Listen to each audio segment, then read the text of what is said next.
آج اس امت مسلمہ کی بہت بڑی تعداد جہاں اپنے مال کو ضائع کر رہی ہے، عزت کو ضائع کر رہی ہے، وہاں اپنے ایمان کو بھی صرف اس مشکل سے نکلنے کے لیے ضائع کر رہی ہے۔ کیا ہوتا ہے؟ جادو ہوتا نہیں ہے، لیکن بس ایک نے کہہ دیا اس کے اوپر جادو ہو گیا، اسی وجہ سے تو اس کا کاروبار سارا ٹھپ ہو گیا۔ دوسرے نے کہہ دیا اس پر جادو ہو گیا، اسی وجہ سے کبھی باپ بیمار ہوتے ہیں، کبھی بیٹا، کبھی بیٹی، کبھی والدہ، کبھی بیٹی، کہتے ہیں اس کے اوپر جادو ہو گیا۔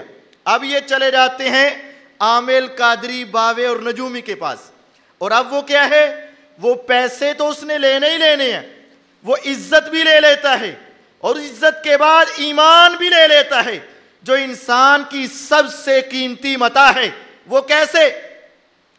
وہ ہر انسان کے ساتھ ایک جن ہے اور ایک فرشتہ ہے۔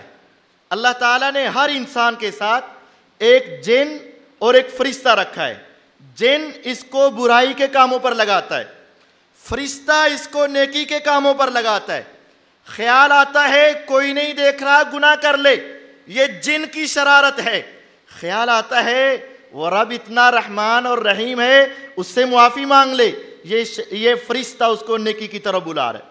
اب یہ جن جو ہے یہ دوسرے جنات کے ساتھ مل کر اس کو اس عامل، قادری، باوے کے پاس لے جانے کی کوشش کرتا ہے۔ اب یہ ان کے پاس پہنچ جاتا ہے۔ اب وہ جن جس کو لوگ ہمزاد بولتے ہیں، وہ دوسرے جنات کو اس کی ساری پچھلی ہسٹری بتا دیتا ہے۔ یہ یہاں سے آیا، اس کو یہ مصیبت، اس کو یہ پریشانی، اس کا یہ کام رکا ہوا ہے۔ وہ ایک جن جو ہر انسان کے ساتھ ہے دوسرے جن کو بتاتا ہے، اور وہ جن اس آدمی کو بتاتا ہے جو آدمی جن کے تابع ہے۔ یہ بات یاد رہے، یہ جو ہمارے ہاں معروف ہے نا کہ اس کے پاس موکل ہیں، اس کے پاس جنات ہیں، اس کے پاس بہت سارے اس نے قبضے میں کیے ہوئے ہیں۔ کوئی انسان جن کو قابو نہیں کرتا، جنات انسان کو قابو کرتے ہیں۔ یہ بات یاد رکھیں اور سمجھیں، انسان جن کو قابو نہیں کرتا، جنات انسان کو اپنے ماتحت کرتے ہیں۔ وہ کس طرح؟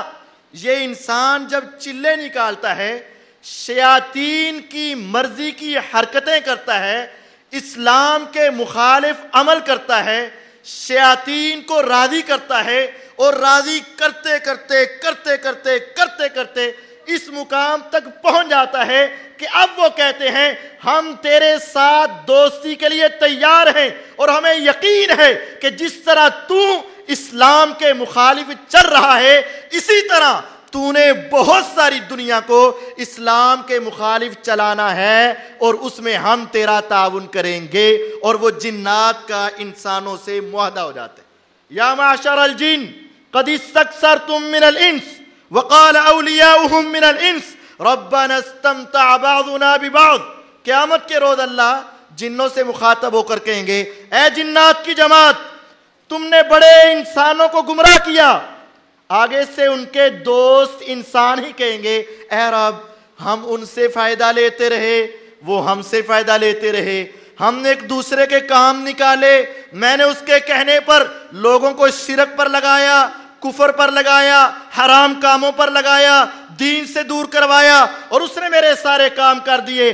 آسمان کے رب کہیں گے، النار مسواکم خالدین فیہا الا ما شاء اللہ۔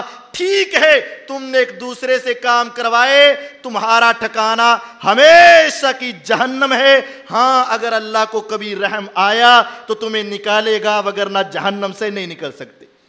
تو یہ بات اصل یہ ہے کہ جنات کے ماتحت انسان ہوتا ہے۔